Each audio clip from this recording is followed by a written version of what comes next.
Good Tuesday morning. Thank you for being with us here on Kare 11 News Now. I'm Jason Hackett. Let's get to your headlines. Breaking news this morning, the Supreme Court delivered a major blow to LGBTQ rights. Justices ruling that Colorado's ban on conversion therapy aimed at youth struggling with their sexual orientation or gender identity violates the free speech rights of a conservative Christian therapist. Colorado banned conversion therapy in 2019, citing an increased risk of depression, anxiety, suicidal thoughts, and suicide attempts among Colorado teens who went through conversion therapy.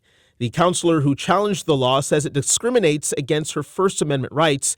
The state argued the law was instead about professional conduct and providing harmful or discredited counseling techniques. We are live in our nation's capital as the longest partial shutdown in history drags on. Now President Trump is asking lawmakers to come back to D.C. to reopen the Department of Homeland Security.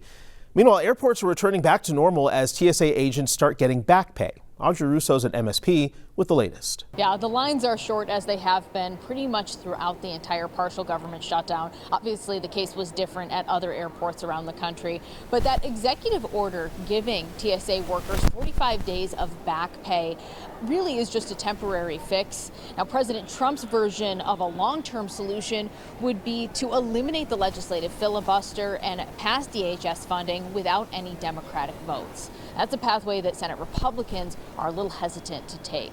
So where do things stand right now? Well, the Senate Majority Leader says he's not going to call lawmakers back from Easter recess until he has a plan that he's sure will pass. Now, you can see from this video from the past 24 hours, long lines at airports around the country are starting to improve. DHS confirms most TSA agents received at least 2 full paychecks yesterday.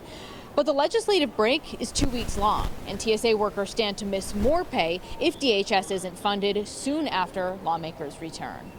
People will look at this and say, do I want to be in federal service? It's going to hinder recruiting. People are not going to want to take the job. Now, it's worth noting that while this executive order gave TSA workers their back pay, there are still other agencies within DHS where the employees aren't getting paid. That includes FEMA, cybersecurity workers, and civilians in the Coast Guard. Back to you. Today, another suspect in the Feeding Our Future fraud scheme will be sentenced. This comes after one of the first defendants to plead guilty learned his fate, apologizing to the court for his actions. Abdul Abu Bakr Ali told the judge he let down a lot of people by participating in the Feeding Our Future scandal, and he promised to, quote, attempt to fix it for the rest of my life. Ali admitted to working with a shell company to defraud the federal pandemic meals program out of $3 million. Ali was sentenced to 1 year behind bars. This morning, gas prices are topping $4 nationwide, the highest since 2022. Right now, both sides in the Iran war are hitting oil and gas targets. Now, President Trump is threatening Iran's civilian energy and water infrastructure if the country doesn't agree to a deal. Alice Barr has the latest from Washington. Hi there. We saw a new example overnight of the kinds of attacks driving energy prices up as a Kuwaiti tanker laden with oil was hit by a drone in a port in Dubai. Iran has been seeking to spread the pain of the war throughout the global economy. New images of war showing overnight explosions in the Iranian city of Isfahan and undated U.S. military strikes on Iranian vehicles and aircraft. We've struck more than 11,000 targets. That as these new photos show a U.S. Air Force radar plane heavily damaged in an Iranian strike on an airbase in Saudi Arabia Friday. Several American service members were injured, according to 2 U.S. officials. The White House ramping up the pressure on Iran. Their best move is to make a deal, or else the United States Armed Forces has capabilities beyond their wildest imagination. That includes a threat from President Trump to target civilian infrastructure by obliterating Iran's power plants and oil wells and possibly water desalination plants if Tehran does not agree to demands by next week, including abandoning its nuclear ambitions. While on the Strait of Hormuz, President Trump said in a new post, U.S. allies should, quote, go get your own oil, saying the U.S. won't be there to help them anymore because he says they weren't there for us. It's not just the United States Navy. Last time I checked, there was supposed to be a big bad Royal Navy that could be prepared to do things like that as well. So he's pointing out This is an international waterway that we use less than most. And even as 3,500 additional U.S. troops arrived in the Middle East, President Trump insists great progress has been made toward a deal. Revealing one of the Iranian officials he says the U.S. has been indirectly communicating with is the country's hardline parliament speaker, Mohammad Bagher Ghalibaf. These folks are appearing more reasonable behind the scenes privately in these conversations. Conversations Iran denies are happening. Despite the buildup of U.S. troops in the Middle East, the White House says President Trump has not made any decisions about putting boots on the ground in Iran, a move that lawmakers in both parties have been clear they would want to weigh in on. In Washington, Alice Barr, NBC News. Right now, jury selection is underway in the trial of the man accused of stabbing Derek Chauvin. The former Minneapolis police officer is serving time for the 2020 murder of George Floyd. Prosecutors say John Tershak stabbed Chauvin 22 times with an improvised knife while inside an Arizona prison. He told FBI agents he wanted to hurt Chauvin because he is a high-profile inmate. Tershak pleaded not guilty.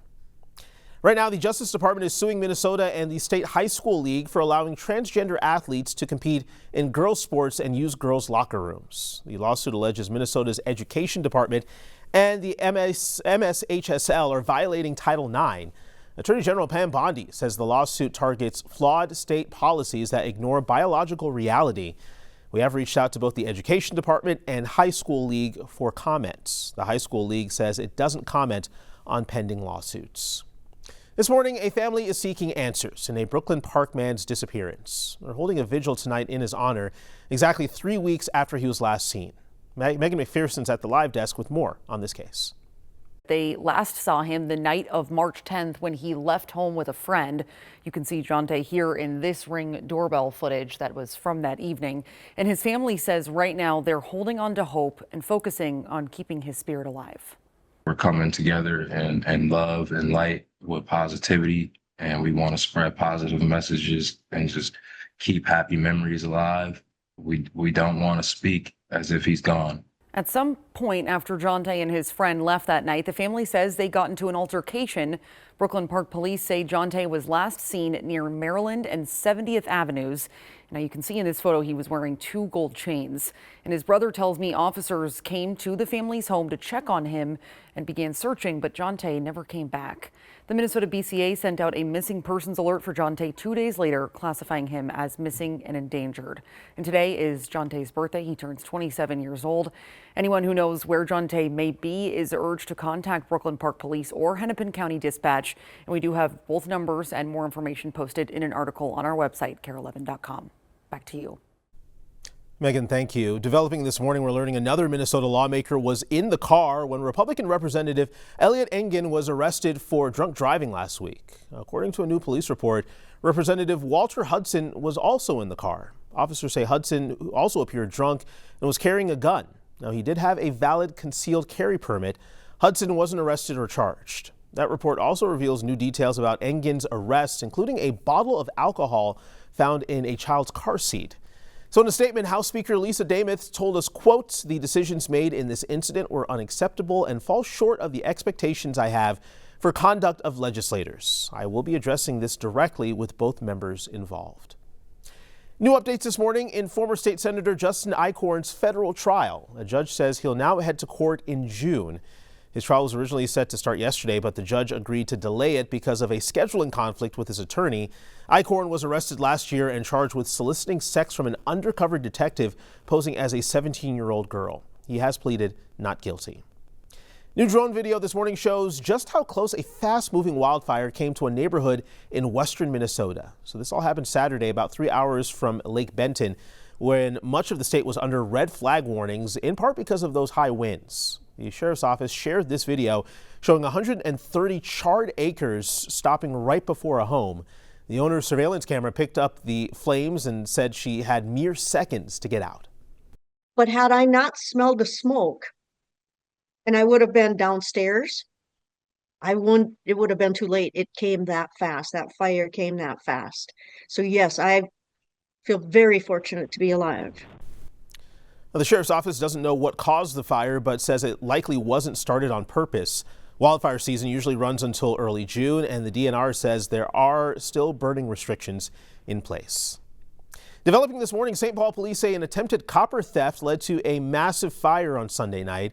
Take a look at the explosion right there at the top of your screen. Police tell us someone was trying to steal copper cable from an underground vault at the former Sears parking lot. That caused the power to surge and some power lines to fall along Western Avenue on either side of I-94.